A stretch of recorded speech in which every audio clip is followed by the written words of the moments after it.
దోలపల్లిలోని Burma Chakrapani laughter ఆధ్వర్యంలో ఆదివారం మైసమ్మ తల్లి బోనాల వేడుకలు భక్తి శ్రద్ధలతో ఘనంగా నిర్వహించారు. అమ్మవారికి ప్రత్యేక పూజలు చేసి బోనాలు సమర్పించారు. ఈ కార్యక్రమంలో గౌరవ అతిథిగా పాల్గొన్న మహాసభ సీనియర్ నాయకుడు డిచ్పల్లి వెంకటేశ్వరరావు మాట్లాడుతూ మహాసభ జిల్లా సంఘాలను నిర్లక్ష్యం చేయడం తగదని తన ఆవేదన వ్యక్తం చేశారు. ఈ సందర్భంగా కార్యక్రమానికి హాజరైన అతిథులు TPCC Samvidhan Bachao program committee chairman doctor Punjala Vinay Kumar, advocate society అధ్యక్షుడు సునీల్ భాస్కర్ ఖాను, ప్రముఖ వ్యాపారవేత్త డివి రావు, మార్గం ఆదిత్య, ప్రముఖ ఫుట్బాల్ జాతీయ క్రీడాకారుడు పాల్గొన్న అడ్వకేట్ సొసైటీ మాజీ ఇన్ఛార్జ్ ప్రెసిడెంట్ కండూరి వినోద్ కుమార్, మాజీ అదన పబ్లిక్ ప్రాసిక్యూటర్లు Rekulapalli Prabhulingam, TV Prasad, high court bar association మాజీ అధ్యక్షులు A Jagan, AGP Gadekarla Chanukya, Nampally court bar association మాజీ ఉపాధ్యక్షులు పోకల వెంకటేశ్వర్, బీజేపీ నాయకులు ఆకుల రాజయ్య, డాక్టర్ వెంకట్, మహాసభ మాజీ అధ్యక్షులు మణికొండ వెంకటేశ్వరరావు, సీనియర్ కాంగ్రెస్ నాయకులు, మహాసభ కార్యవర్గ సభ్యులు కట్టెల సుభాష్, గడేకర్ల సత్యనారాయణ, కంచుకట్ల ప్రకాష్, తిరుపతి శ్రీనివాస్, మడికల భాస్కర్రావు, హజారి రామ్మోహన్, వరాగతం నాగరాజు, వాయిస్ టుడే విలేకరి Venkat, Singamsetty Haribabu, city civil court bar association మాజీ కార్యదర్శి Dubbaka Harshavardhan, Gajwel court bar association మాజీ అధ్యక్షులు ఆకుల హరికృష్ణ, న్యాయవాదులు గడ్డమీది రఘురాం, బర్మా నాగేశ్వరరావు, అంకుశం రామ్గోపాల్, ఎండల ప్రదీప్, మధు, భిక్షపతి, భువనగిరి, సోహాన్ తదితరులను బర్మా చక్రపాణి సాలువలతో ఘనంగా సత్కరించారు.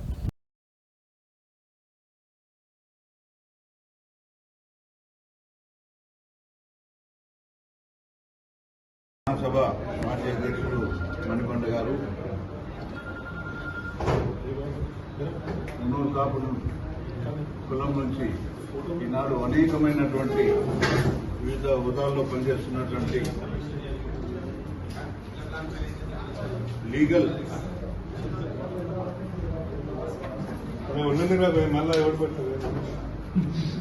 విధానాలలో ఉండి మన కులానికి ఒక ప్రత్యేకమైనటువంటి గౌరవాన్ని తెచ్చే విధంగా చక్రపాణి గారు, మరి వారితో నాకు పెద్ద సంబంధం లేకపోయినా ఈ మధ్యనే చాలాసార్లు వారిని చూడడము, మాట్లాడము. అన్ఫార్చునేట్లీ వారు కొంచెం ఒక 5-6 నెలల ముందు బార్ కౌన్సిల్ గురించి ఇంకా ప్రయత్నం చేసి ఉంటే తప్పకుండా పెద్ద ఎత్తున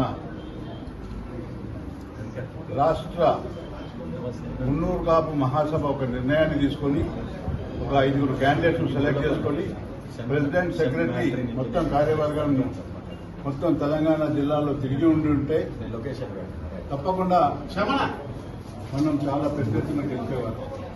అన్ఫార్చునేట్లీ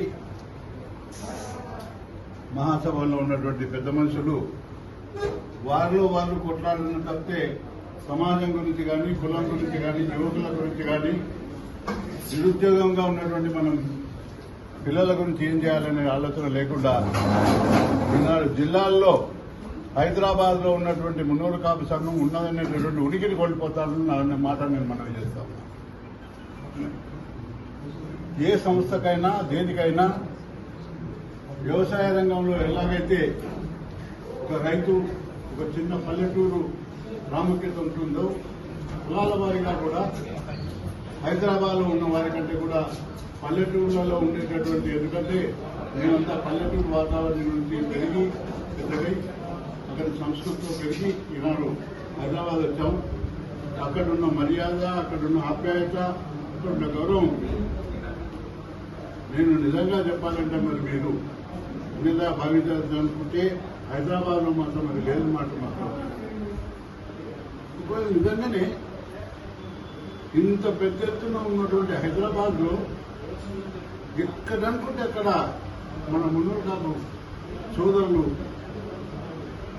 ఎమ్మెల్యేస్గా, ఎంపీస్గా, రాష్ట్ర క్యాబినెట్లో కూడా ఉండేటటువంటి పరిస్థితి మనకుంది. కానీ దాన్ని సద్వినియోగం చేసుకోకూడదు. ఈనాడు ప్రత్యేకంగా న్యాయవృత్తిలో ఉన్నటువంటి మీ పైన వీళ్ళ న్యాయాన్ని ఏ విధంగా అయితే శాసిస్తే, దాన్ని ఏ విధంగా అయితే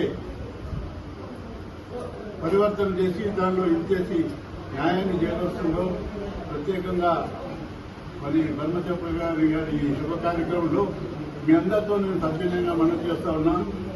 మీకున్నటువంటి సత్తాతో 100 ఓట్లు మన కమ్యూనిటీ వాళ్ళు ఎక్కడ నిల్చున్నా అక్కడికి పోయి వాళ్ళ సాయం చేసి, ఎప్పటి మట్టుకైతే మీరు రాజకీయంగా ఎదిగరు, ఎప్పటి మట్టుకైతే తెలంగాణలో మున్నూరు కాపు బిడ్డ ముఖ్యమంత్రి కాడు, అంత మట్టుకు మన మున్నూరు కాపులకు జరిగేది ఏమి లేదని మనం చేస్తా ఉన్నాం. మేమంతా 1967 నుంచి రాజకీయంలో ఉంటూ స్వర్గీయ రాజారాం గారి సాధ్యాలుగా ఉన్నాం కాబట్టి అన్ఫార్చునేట్లీ ఈ రాష్ట్రంలో ఇద్దరు మున్నూరు కాపులకు ముఖ్యమంత్రి పదవి దొరకకుండా ఉండిపోయింది.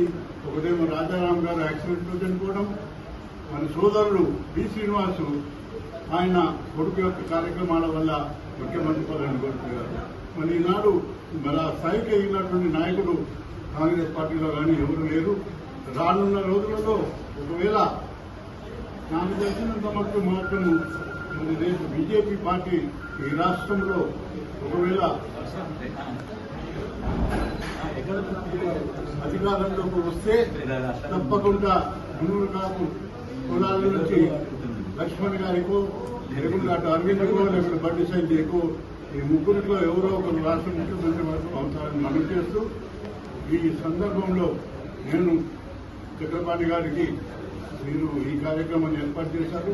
ఇట్లనే చొరవ తీసుకొని అప్పుడప్పుడు అందరినీ పిలువని ఇంపార్టెంట్ కార్యకర్తలు హైదరాబాద్ లో చూసింది ఏంటంటే నేమ్ ప్లేట్ లో పేరుండాలి, పత్రికల్లో పేరుండాలి, ఫోటోలు పడాలి. కార్యక్రమం ఏమి చేసేది ఉండలేదు.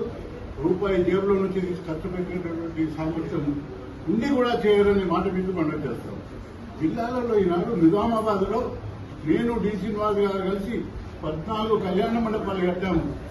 చాలా పెద్ద ఎత్తున ఒక్కొక్క కళ్యాణ మండపంలో 1000 మంది పెళ్లి చేసుకుని 1000 మంది భోజనం చేశారు. అటువంటిది మరి ఈనాడు పెద్దలు ఇచ్చినటువంటి ఆస్తి దాన్ని అభివృద్ధి పరచుకోలేక నువ్వు పెద్దనా నేను పెద్దనా అని కొట్లాడుతున్నారు. ఈ మహా దుర్మార్గమైన ఒక కార్యక్రమాన్ని మనం చేస్తూ మీరు ఈనాడు న్యాయవృత్తిలో ఉన్నటువంటి మీకు అనేకమైనటువంటి అవకాశాలు ఉన్నాయి.